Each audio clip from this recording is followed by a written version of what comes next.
Take a look at this portrait of George Eliot. Most of us know her as a celebrated novelist, but she was also a razor-sharp essayist and cultural critic who specialized in dissecting the psychology of entire nations. In her analytical work, Eliot broke down the mechanics of comedy, starting with humor. She defined it as something diffuse and natural, a quality drawn broadly from situations and character quirks. Wit, however, is different. This diagram highlights the contrast. While humor wanders, wit takes on a sharp, crystalline structure. Eliot describes wit as reasoning raised to a higher power, detecting a startling inference in a fraction of a second. Looking across Europe, she singles out the French, historical masters of this highly refined, thin-lipped style of wit. To Eliot, achieving this level of wit requires more than a sense of humor. It demands a ripe, strong mental development and a precise level of cultural tact. When Eliot applied that same lens to historic German literature, she found a persistent heaviness. She noted a historical lack of tact, a quality that frequently resulted in stretches of profound boredom, or ennui. Germany possessed an unrivaled record of intellectual achievement prior to the 19th century, specifically through its contributions to science, deep philosophy, and grand, complex music. Yet despite these monumental achievements, a specific cultural void remained. Eliot observed that Germany had historically failed to produce a single world-class wit or a classic comic dramatist. That is, until the arrival of Heinrich Heine.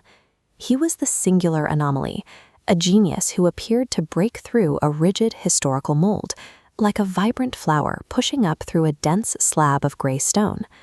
Heine's work presented a direct challenge to the idea that German literature was doomed to remain heavy and humorless. Heine's perspective was built on a series of contradictions. He was born in Dusseldorf at the turn of the century, growing up at the intersection of Jewish heritage and the early political influence of the French Revolution. Here is the University of Bonn. Heine arrived here to study law after a series of early professional failures in the banking industry.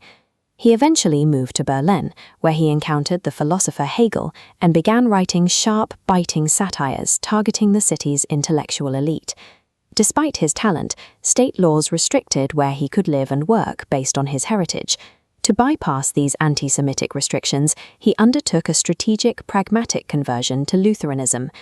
These conflicting realities, his Jewish roots, French ideals, academic training, and enforced religious compromise, left him without a fixed home in any single camp. He was now positioned to observe German life with a unique, detached cynicism.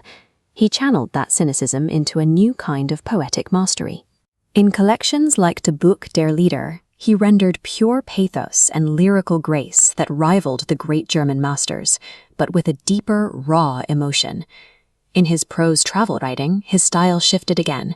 In The Reisebilder, he fused wild, sprite-like humor with intense poetic sensibility, jumping between subjects with a new kind of lightness. Look at the trajectory in this diagram. Heine's signature technique was to poise the reader's emotion at a lofty height, only to abruptly drop them into a sudden, piercing witticism. By 1831, his merciless satire and political views forced him to move to Paris to escape censorship. From there, he acted as a cultural bridge between France and Germany, even as his writing earned him bitter enemies in both nations. Heine used this cultural friction to build his voice. He weaponized his status as an outsider to turn the perceived weaknesses of his native tongue into a revolutionary tool. The end of Heine's life was defined by physical paralysis. From 1848 onward, a nervous disease left him half-blind and confined to what he called his Parisian mattress grave. He continued to write, producing the brilliant poetry of the Romanzero while using opium to survive.